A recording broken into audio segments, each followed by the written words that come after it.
Bisa nggak sih kita merdeka dalam memilih pemimpin? 78 tahun kita udah diwarisin kemerdekaan.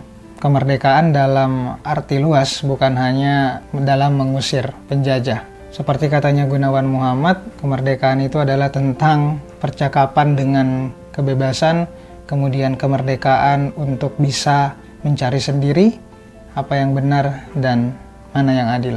Di sini gue akan sedikit bercerita tentang memaknai hari kemerdekaan itu sendiri. Atau kalian punya cerita tentang merayakan kemerdekaan nggak? Waktu kecil mungkin ada ya, kayak lomba balap karung, makan kerupuk, atau kegiatan-kegiatan merayakan kemerdekaan lainnya yang semakin hari semakin tua kita juga berusaha memaknai kemerdekaan itu sendiri. Karena jujur di umur gue yang 23 tahun ini masih mencari arti kemerdekaan itu sendiri. Ya sama halnya dengan Indonesia juga itu sendiri kali ya. Dan selamat memaknai hari kemerdekaan itu sendiri. Umur 78 tahun Indonesia ini gue mendapatkan hadiah. Kenapa gue bilang hadiah? Karena pekan ini ada momen yang sangat berharga bagi gue yang gak pernah gue pikirin sama sekali. Seorang anak ingusan, anak yang lahir dan tumbuh besar di salah satu daerah yang kebanyakan atau beberapa orang mungkin gak tahu, tapi mungkin ada juga yang tahu. Ya, gue lahir di Kabupaten Baru, ada yang tahu. Sulawesi Selatan, mungkin sedikit yang tahu. Tapi kalau gue bilang Ferdy Sambo lahir di sana, kalian mungkin tahu siapa Ferdy Sambo. Tapi gue nggak akan ngebahas Pak Sambo ya, karena udah selesai, udah ketok palu. Di TikTok aja gue bahas, jangan di sini. Bahaya soalnya. Oke, lanjut. Jadi ada cerita yang sangat berharga bagi gue. Gue berkesempatan didengarkan dan mendengarkan talenta-talenta yang sangat luar biasa yang dimiliki oleh bangsa ini, yang hari ini hampir tiap hari dibahas di media, di segala platform pemberitaan, semuanya tentang dia. Survei segala macam. Ya, mereka adalah calon-calon pemimpin di masa depan yang sudah mendeklarasikan dirinya akan maju untuk menjadi salah satu pelanjut estafet dari kepemimpinan. Gua berkesempatan bertemu Pak Ganjar Pranowo yang pertama baru beberapa hari lalu di Semarang dalam sebuah agenda di mana sebenarnya gue nggak pernah nyangka juga ini bukan agenda kayak Pak Ganjar yang ngundang gue secara pribadi, enggak, tapi lewat sebuah yayasan, jadi yang melakukan sebuah inisiasi gerakan movement kebaikan, membagikan alat tulis ke banyak siswa di Semarang. Jadi pada saat itu kita berkumpul dan gue bertemu dengan Pak Ganjar pada malam hari itu bareng teman-teman kreator lainnya makan malam. Pertama kali gue ketemu dengan sosok Pak Ganjar Pranowo yang sebelum bertemu beliau pasti gue udah punya ekspektasi besar dalam pikiran gue, karena referensi gue selalu sosial media. Gue tumbuh berpijak dan sedikit punya kekuatan di sana, jadi ya gue berselancar di sosial media. Dan pertama kali melihat Pak Ganjar sama aja sih.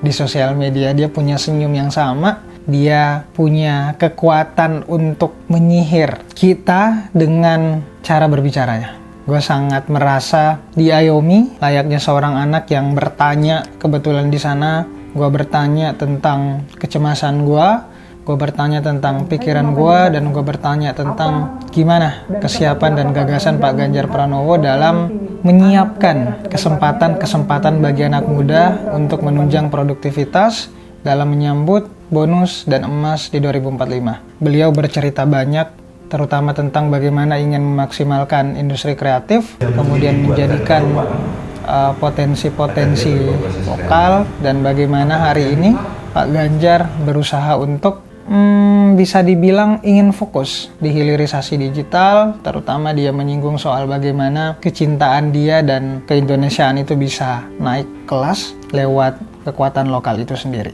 Dan ternyata apa yang terlihat di dunia maya dan di dunia nyata itu benar-benar bisa bikin keputusan baru. Jadi ya, gue mengajak teman-teman untuk tidak ngejudge di dunia maya, tapi berusaha untuk lebih dekat dengan orang yang kita bicarakan.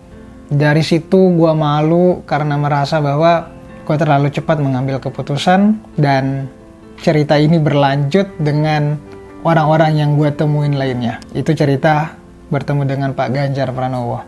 Kemudian yang kedua, gue berkesempatan, beruntung banget bisa ketemu dengan Pak Prabowo Subianto. Sosok yang gue rasa sangat sulit untuk ditemui. Tapi saya juga bingung kenapa bisa ketemu beliau.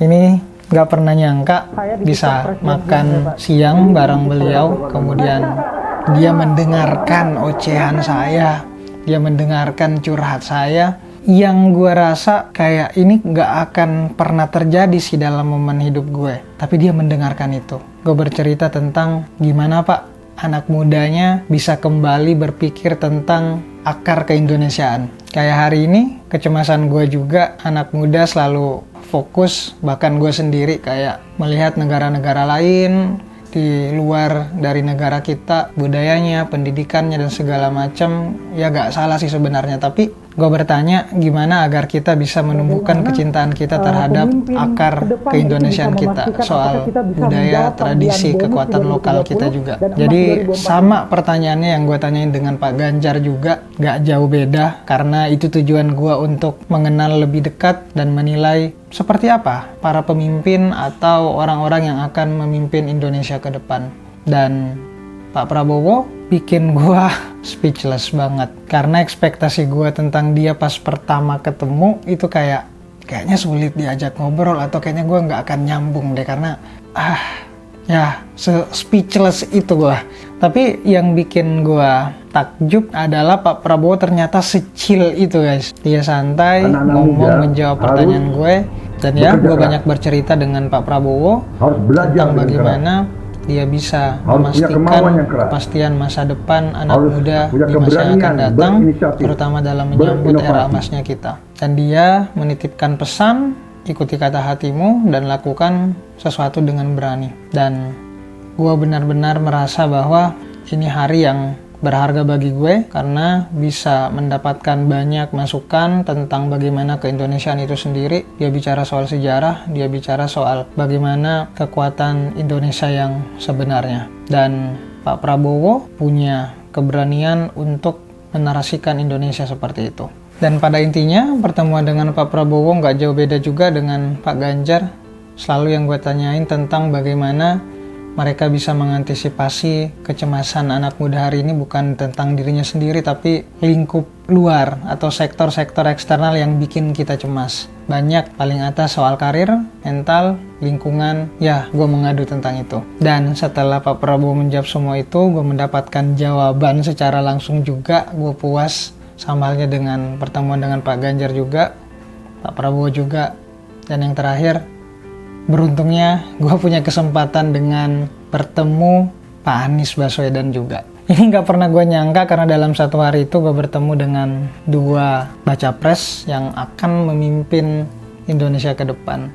Meskipun ini gak sengaja sih, karena di salah satu event Pak Anies kebetulan ada event di daerah Jakarta. Nama eventnya Desak Anies. Jadi banyak orang yang datang untuk menguji Pak Anies, mengkritik Pak Anies, dan bertanya kepada Pak Anies, salah satunya saya juga. Di acara itu Pak Anies didesak dengan banyak kritikan, banyak masukan, banyak pertanyaan-pertanyaan, bahkan hujatan sekalipun itu dijawab dengan lugas, dijawab dengan tegas. Dan dari sana saya nggak perlu bertanya, karena semua orang bertanya ke Pak Anies, dan ya saya mengumpulkan jawaban sendiri. Meskipun saya sangat ingin bertanya pada saat event itu, tapi tidak dapat kesempatan untuk bertanya karena eventnya ini umum. Dan saya mendengarkan bagaimana Pak Anies Baswedan melihat secara langsung seperti apa beliau, seperti apa gagasan, pikirannya yang meskipun waktunya singkat. Dan saya juga merasa ini gak bisa saya simpulkan pertemuan sebelumnya juga, tapi itu sedikit mempengaruhi keputusan saya dalam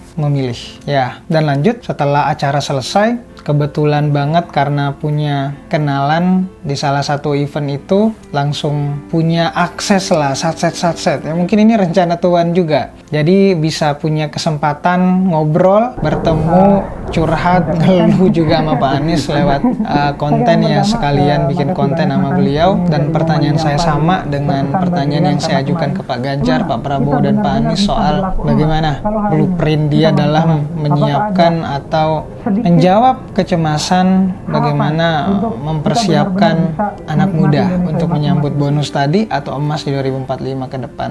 Dan ya, Pak Anies punya jawabannya seperti Pak Ganjar dan Pak Prabowo. Dan pekan ini ditandai dengan hari ulang tahun Indonesia.